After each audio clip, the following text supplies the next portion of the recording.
You're listening to the Podcast Detroit Network. Visit www.podcastdetroit.com for more information. I said, hey, welcome to the Man Cave Happy Hour. I said, hey, welcome to the Man Cave Happy Hour. We're gonna drink a fine whiskey and smoke a really fine cigar. It is time for Happy Hour. It is the Man Cave Happy Hour, whiskey, cigar, spirits, the stories that go along with it. I'm Jamie Flanagan. I am Matt Fox. And we are back Yes. in the palatial Podcast That Detroit. damn word again, palatial. Northville Studios. I love being in the studios, man. I like getting out in the bars, but I love being in the studios. Yes, because we can be. Yes. Honestly, I just love getting out of the house, man. That's the long and short of it. I just need to be out of the house every once in a while. Every once in a while is all right. Yes. So, and today is a once and a while. Yes. And it's a kind of a different feel for Yeah. our man cave tonight. Yeah. Because we're doing just a taste. Just a taste. Just a taste of two things. A ring-a-ding-ding. Yeah. We're there. But, earlier this week, Yes. before the holiday, I had reached out to one of our other folks that utilize our studios, right?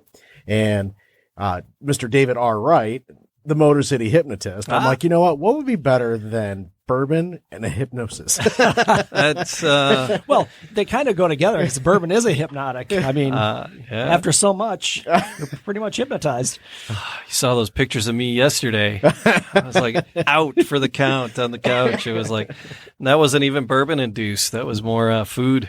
Yeah. Food coma. Tryptophan. It was. It was absolutely. But David, we haven't had you on the man cave before. Not on this one. Welcome. Thank Wow. you. Thanks for Yeah. having me, guys. Yeah. I mean, when you guys said, "Hey, you want to taste some whiskey?" I'm like, We did. Yeah. We did talk. You were on the chat, and we were talking about your pets. "Oh, that's right." And so you were on the Animal Talk show. Animal Talk. show or Yeah. Animal Talk. Animal Talk. Yes, But we've never had you here on the man cave. So correct. right up your alley. Tell me about your childhood. Tell me about my childhood. Yeah. I'm a twin. I think that's probably Hey. come up during the podcast. So there's two I of haven't you. heard that. There is two of me. The other one's is not identical, however. All right. We were male, much female? different. My brother. Okay. Yeah, I'm 5 minutes older. Okay. All right. So I always make the joke that they've done studies on twins and find that the one that's born second usually has a lower IQ because they've had less oxygen. Oh, when they're in the wow. womb All right. once birth starts. All right. Yeah. So you stole all that air. I right. think I used it up. He would argue with me, but I make that argument. I'm taking all of the air away from you. I did not know it was a twin thing. Yeah. That's Yeah. I like that. So what led you to become the Motor City hypnotist? It's what is your degree and how do you work hypnotism into it? My degree is I have a bachelor's degree in psychology and a master's degree in counseling. I started when I was in high school. I worked at a summer camp for 7 summers during high school and college. And that kind of got me in. I was a camp counselor. Teenagers come in, I was a camp counselor for a week. I'd be up north for 8 weeks. So, Wow. Pretty much spent all summer as a camp counselor. And then when I got to school, I thought, well, I'm going to kind of focus on psychology because I wanted to get into therapy and dealing with therapy and doing that with people. And All right. then once I got my master's degree in counseling, licensed by the state of Michigan, and then shortly after that, I was doing all the things that are involved with hypnosis, like meditation, relaxation techniques, deep breathing, guided imagery, things like that, all the components that make up hypnosis. So I thought, well, why don't I get certified there too?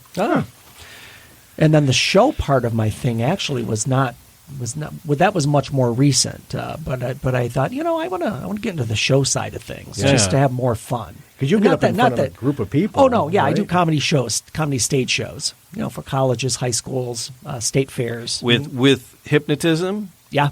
Okay. Yeah, hypnosis stage show. All right. So pretty much the long and short of it, and you can always go to my website to see clips, but Okay. you get 20, 30 chairs on stage. I come out, I do a pre-talk, ask for volunteers, and then we just have fun. Do you have any of the shills in the audience coming up? No for you? shills. No? That's one of my things.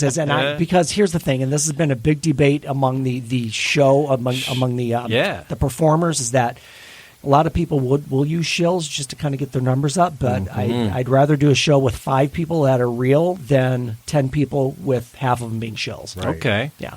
Because you see the old documentaries and things about magicians, and half of it was set up. I mean, it was sure. And magicians are a little bit different because you have to have an assistant, which is always complicit with what's going on. And sometimes they will get volunteers, but it's definitely something that they don't need the volunteers' assistance to make something look good. But, Right. But yeah, for magicians, there's a lot of setup with that. And a magician is, and I'll give them credit because I know a lot of magicians just because of our paths cross frequently I would imagine, between hypnotists and magicians and mentalists. Yeah. And it's all kind of converge in this one place. But I have a good friend who's a really good magician, and it's hours and years of practice to make something clean because it's sleight of hand, it's practice and timing. And with hypnosis, I can kind of take the easier route because I don't need that much practice. Right. So that's fascinating. So when you're on stage, people bark like a dog. Bark like a bigger dog. Yeah, Bark like I'll have. I'm trying to think of like the typical suggestions. Whatever kind of dog you like. It's cold out. You're really cold, and people, and we move on to do more complicated things like individual ones. And I probably said this on my podcast.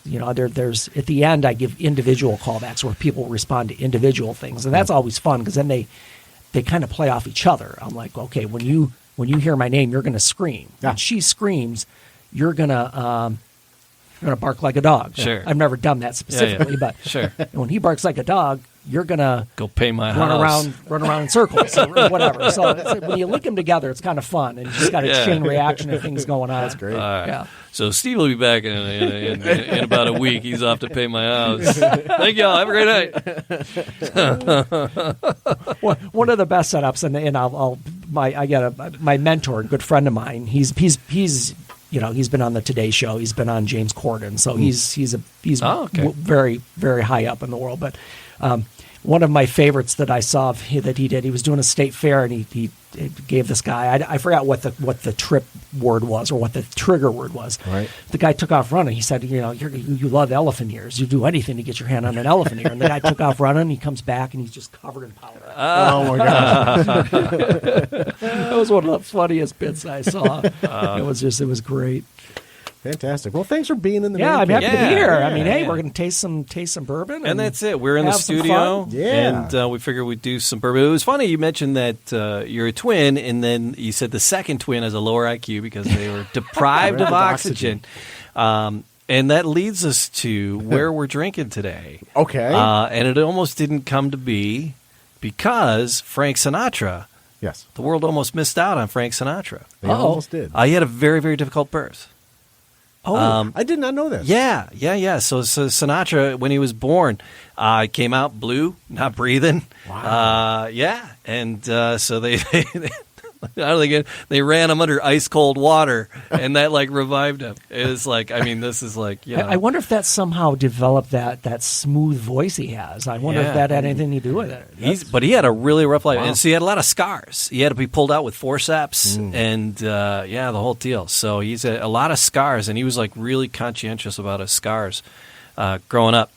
And his mother had she was a pretty interesting woman. She was Dolly Sinatra. She was a little. Was she out there? Or? Yeah, a little out there. Ooh. She worked as a midwife, but she had a secret that she kind of ran an abortion clinic. Oh, no. On the down low for Italian Catholic girls found themselves in trouble. So, and that was highly illegal. Back then that would have been a. Yeah. She would have been cursed. So he was all super conscientious about his scars and his family. The Dolly was she was part of the suffragette movement.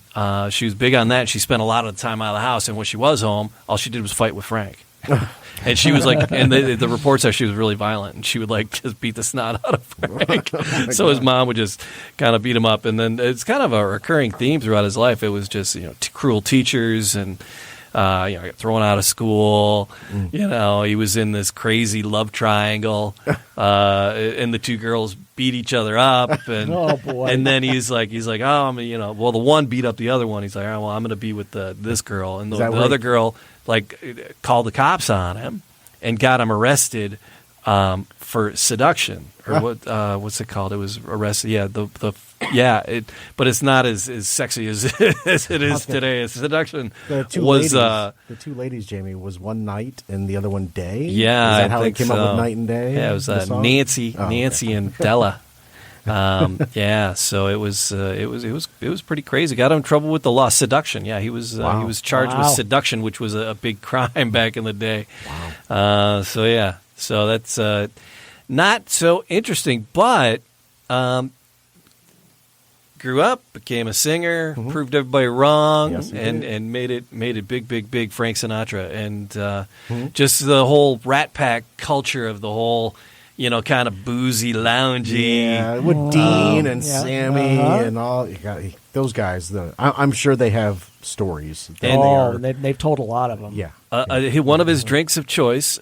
He was a strong proponent and advocate, and a part of the success for Jack Daniels. He wasn't a paid spokesperson. No. He was just he wanted it on the cart. It was just we got our cocktail cart over in the corner, and it's something that he just liked to have, and he liked to have on his cart. And so in tribute to that, Jack Daniels has returned the favor, and there is the Sinatra Select, and that's where we're going today, right? For Just the Taste, we're gonna nip on have a quick little dram of the Sinatra Select today. What do we know about Sinatra Select? There's a few things that people need to know about. I know a little bit, but a lot of knowledge is very dangerous. Yeah. So you're the one with the web page pulled up. So what do you got? What I do know about the Jack Daniel's Select is they wanted to pay tribute to Frank. And because he was always that proponent, having him on the cart, it was always on stage with him all the time. But they wanted to pay tribute, so they decided to take their regular Jack, and they actually did something different with the barrels themselves, and they scored them differently, with deeper grooves in the staves. There's extra striations inside the barrel, so it creates more surface area. Yep. For the whiskey to get more out of the barrel, so you get more of a toasted oak out of it in all intents and purposes. And it comes in at a 45 proof, so it's not burn your face off in any way, shape, or form. But just to pay tribute to Frank, they released the Sinatra Select on what would have been his 100th birthday. Oh, Wow. And just to pay that tribute back, and you guys have not had it yet. Not. No. I'm interested. I'm very interested. Matt brought the bottle in. He was like, kind of like Matthew had a birthday recently. Yeah. And his wife was messaging me on Facebook. We're friends. She's like, if I was going to get Matthew a bottle of something, what would you suggest? And I threw a couple things out there, and one was, the Sinatra Select, just because. I figured I'd be able to try it eventually. Eventually we'll make it here. No, it's a fun one. Hopefully. We've talked about it before. We have talked about it before, and we're like, we got to do that. And I figured, all right, so it's something kind of on a wishy listy kind of. We had the assistant master distiller of Jack Daniel with us on a very early on episode, Chris Fletcher, and he is now the master distiller. Yes, he moved up the ranks. In the world. Yes, he did. Yeah, the master distiller at Jack Daniel's left earlier this year, 2020. It was a fabulous year, and so Chris is now the master distiller. We got to get him back in here. Yeah, I would love that. But we talked a little about the Sinatra Select with him way back when, and it's always been in the back of my mind. I need to try this, and for serendipitously, Mary reaches out to Jamie, and here we are talking about this bottle, which we've talked about it before. If you're going to get someone a gift, you don't want to spend a lot of money, but it's a one-time, once in a while thing. It's a good bottle to get because the packaging is absolutely I was going to say, brilliant. just looking across the table, just at the box and the presentation, that it just looks cool. And orange was one of Frank's favorite colors on top of that. And he always wore orange, something orange every single day. It was his favorite color. So they did pay a lot of attention to this bottle itself. He had an interesting beginning, an interesting end as well. Okay. So his funeral was it was touching, right? Just a star-studded gathering. Sure. Just scores of A-list friends and presidents and just, you name it, they were there. But his family put together his little tribute, right? And so they created a little care package that he was buried with. And in the care package were some of his favorite things, including cherry lifesavers. Oh, okay. Cherry-flavored lifesavers. Some Tootsie Rolls. All right. Good choice, both of those. Yeah, I'm in. A bottle of Jack Daniels. course. A bottle of Jack Daniels. Camel cigarettes and a Zippo lighter. And a dog biscuit. A roll of dimes. Yeah. So, and it was that had to do, the roll of dimes had to do with his son's kidnapping. And it played into just having that played into his son was kidnapped at one point. I thought for some reason he needed them for his hand. For like brass knuckly kind of thing. So Yeah. punching That's people. it. Yeah. So, Kick the snot out of Camel Dean. cigarette, Zippo lighter, and a bottle of Jack Daniels. So he's pretty much ready for a party. He really is. Yeah. He's walking up to those pearly gates saying, "Hey, let's go. That's- Here we are." Who said you can't take it with you, right? So what do we know about the proof and the mash bill? Do you have anything like I that? don't have any of the mash bill on this, but the barrels that they created for this, they were very unique because, like we said, they got deeper grooves, get more of the surface area. It could really exposes the whiskey to that extra layer. You get more of a toasted oak out of it. Yeah, the color on it, it doesn't look like a regular number 7. You're gonna get it's more amber than anything else.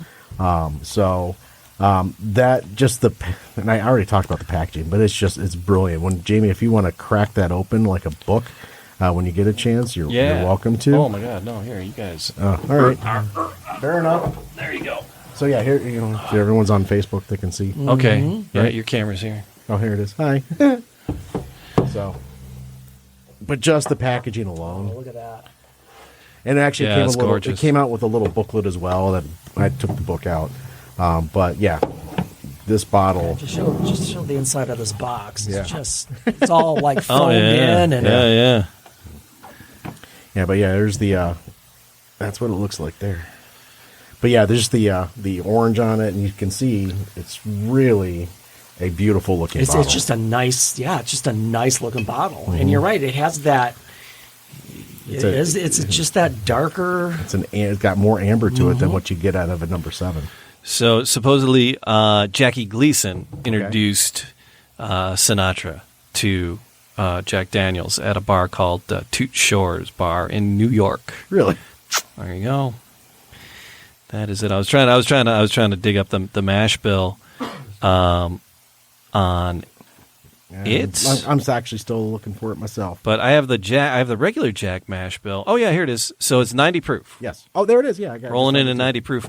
80% corn, 8% rye, 12% malted barley. Ah. So yeah, 80% corn. That's a pretty high corn. That is So pretty high in this, it's not bourbon. It's whiskey. It is Tennessee whiskey. Tennessee whiskey. And it does say right on the bottle, Tennessee whiskey. Tennessee whiskey. The folks in Tennessee will take you to task if you start calling. They Jack. will. Yeah. Technically, could qualify as a bourbon because it meets all the standards of the requirements. But yeah, don't try saying that anywhere in Tennessee. You get yourself in trouble.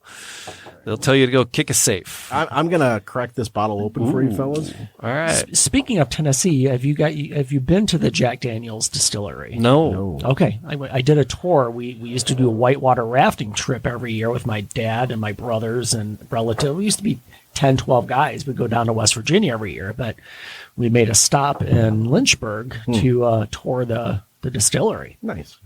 And is it It's as very nice as, cool. It's really weird to go into a dry county and find this distillery right in the middle of it, Right. and it's just it has a sense of, it has an aura to it because it's not like it's everything looks brand new. It's all used and it's all rugged and it was really fascinating. It really was. It's a gorgeous package. It really is. The bottle itself is just a little chunkier.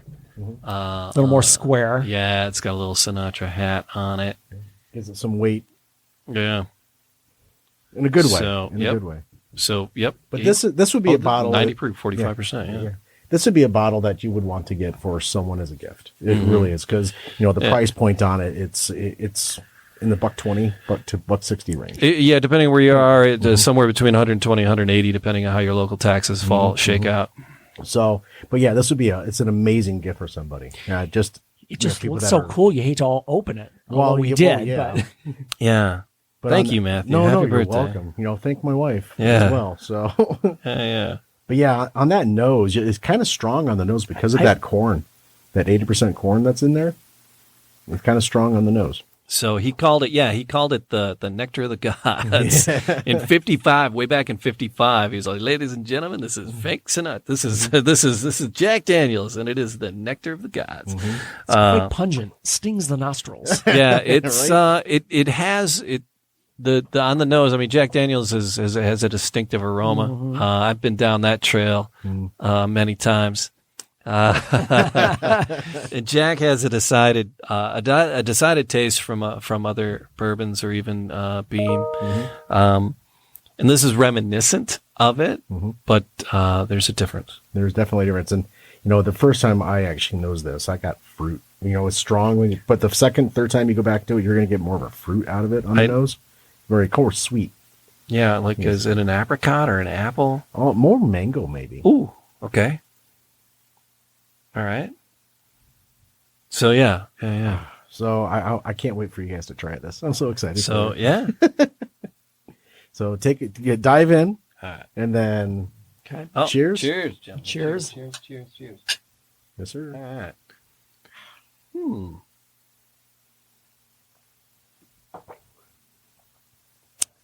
It's one of my more favorites that I've had. Oh, It's kicking the back of your head right now. the top. Yeah. Yeah. Oh, what is that? Oh, there's something in there. There's a lot going on in it. Yeah. It finishes, and it really does hang around for a while on the back of your throat, on the back of your palate. It's really smooth up front, and then it just kind of Lingers. yes. I don't want to say. I want to say if there's a. I don't know if there's a licorice in it or a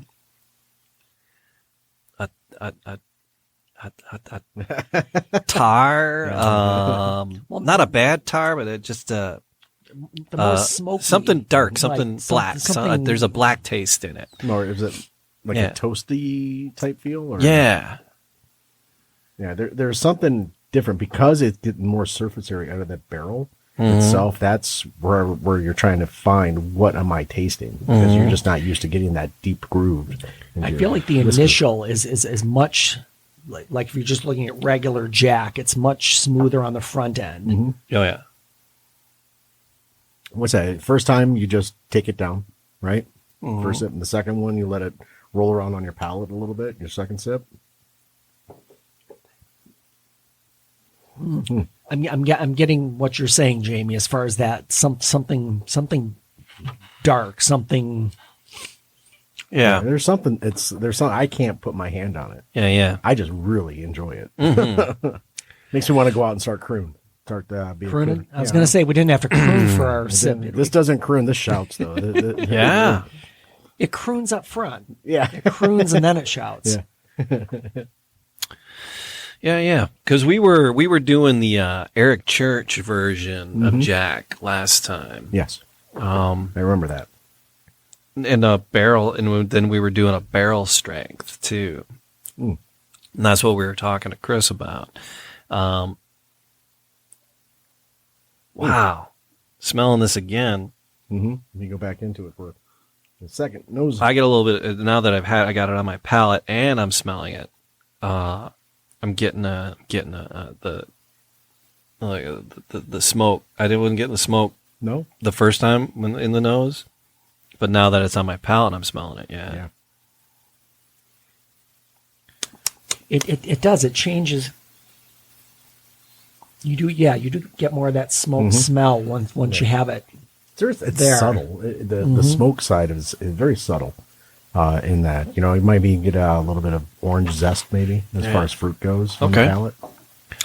I was just sitting here. I haven't had a drink in 45 seconds, and I'm just letting it linger for a while and trying to figure out what's hanging around. But I'm getting more of a caramel smell now, the corn and caramel smell on the nose than I did in the previous to drinking it. Mm-hmm. And now that it's on the palate, it's But it's an easy drinker, which is very because it's only coming in at 90, 45 and 90 proof. Right. It's easy to drink. It really is, and you have to be very careful with it. It does. If you hold it just for a few seconds, it's got just a subtle difference. Like maybe Jamie's the caramel. It gets almost softer a little bit.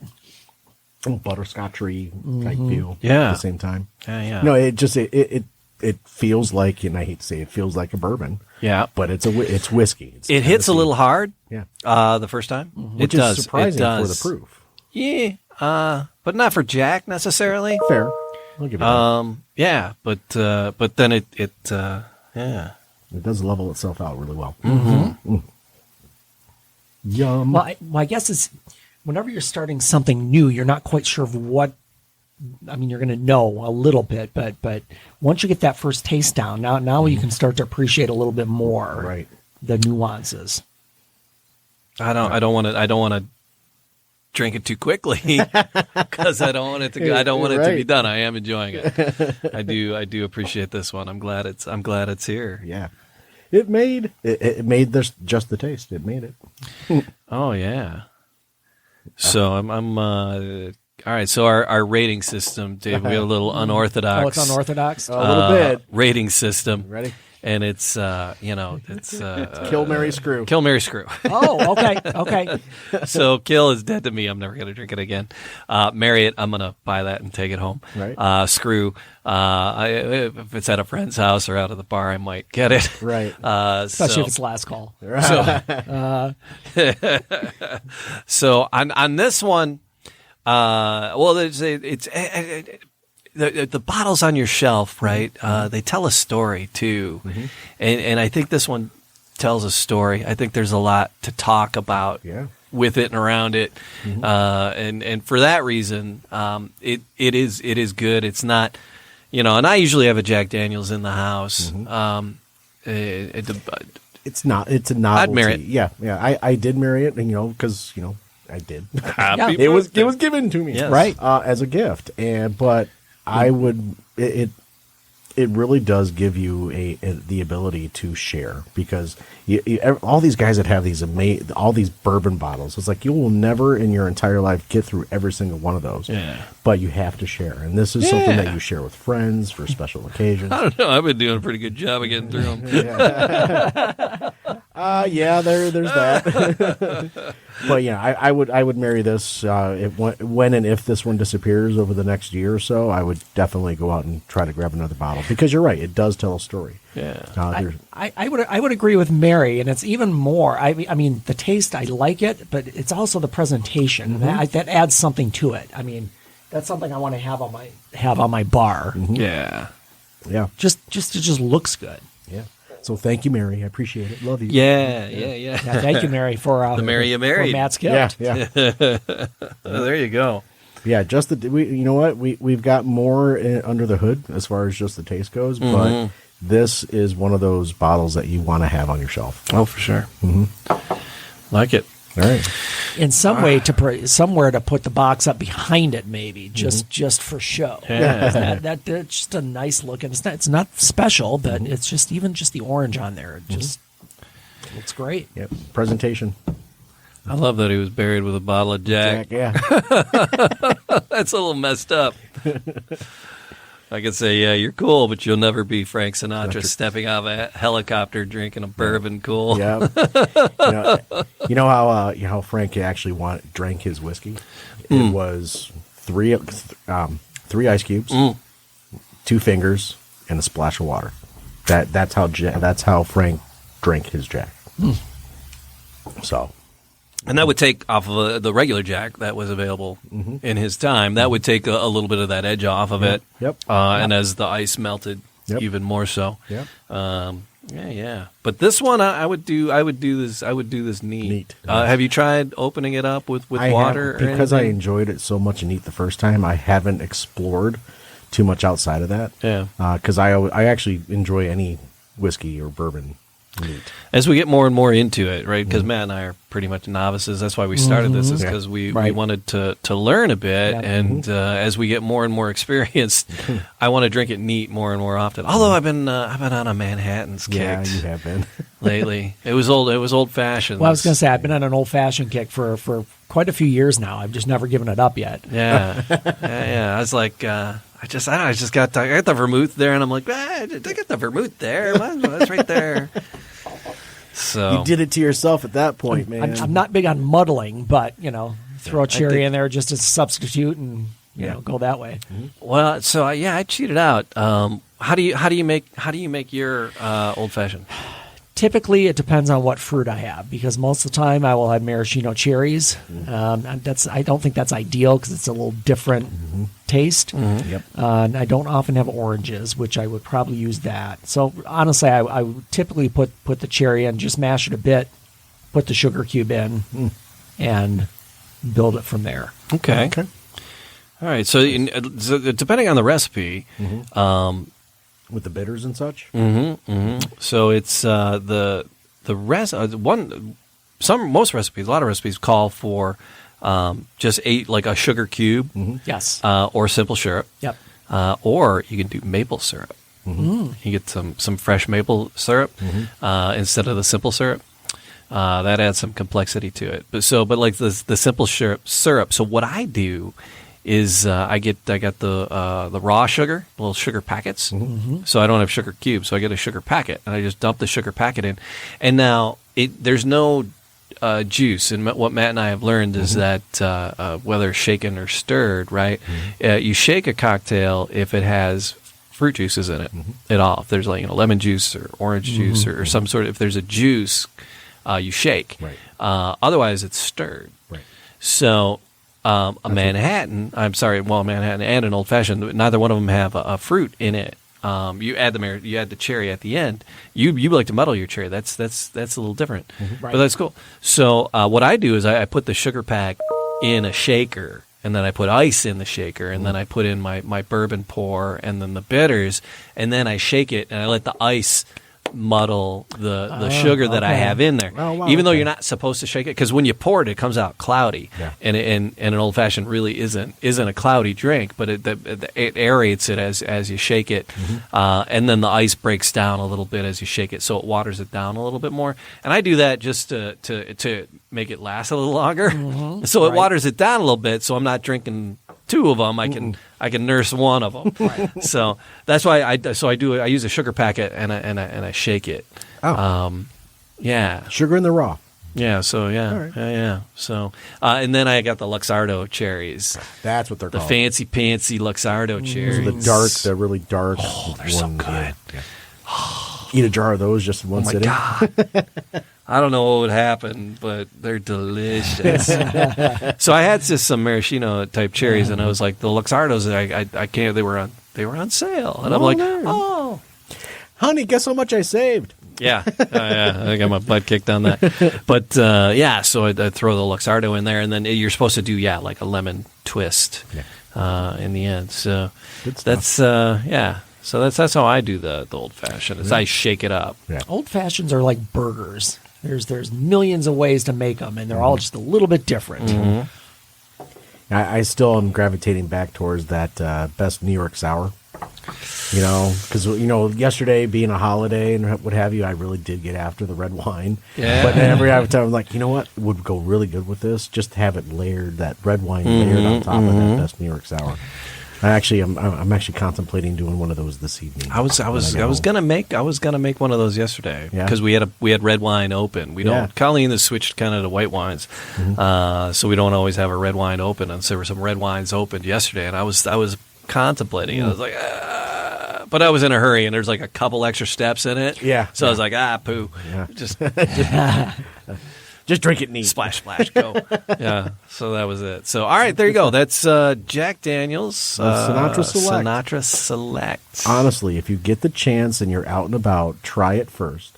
Don't go out and just buy the bottle, Yeah, right? But if that's you're out it. and about, try it first. Yeah, 125 is a big jump to just. It really is. But 'Cause everybody has a different palate. everybody does. So try it for your first time. You know, try not to drink it for the first time when you're smoking a cigar, right? Because you want your palate to be clean. You don't want anything to affect the amazingness of this bottle itself. I still got. I'm This still. juice, I'm still yeah. calling a little licorice on this. I'm still.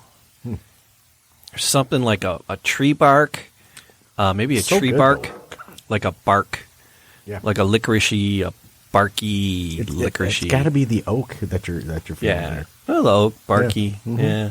Yeah. Anyway. But it's not like oak. It's again with that extra striation. It's the Yeah. extra charcoalness in it. Maybe that's it. Possible, That's very possible. But yeah, I said try it. You know. I'm just play around making with crap it. up No, now. play around with it. And Sound then smart. If you like it, get it, and you will not be sorry. So. All right, there we go. All right, Man Cave Happy Hour. Like, subscribe, leave a comment. Truly, genuinely, absolutely appreciate people hanging out with us. And I'll fix that. oh yeah, okay. I was curious who went away. It was the right one went away. Not the. It's not the.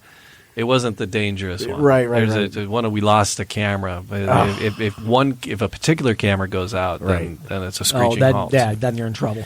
Then all the audio goes. We did that. We were like recording and like no one can hear. Yeah. Then they had to fix it in post. Yeah, But like- hey, there we go. So like, subscribe, leave a comment, buy a T-shirt. Hey, wearingfunny.com. Yes. Coffee mugs. Yes, all that stuff. So all yeah, that business. All right. Appreciate you being here. Yep. Dave, thanks for hanging out, man. Glad to Cheers. have you. Glad you had me. I'm enjoying it. Cheers. I'll come back. I hope so.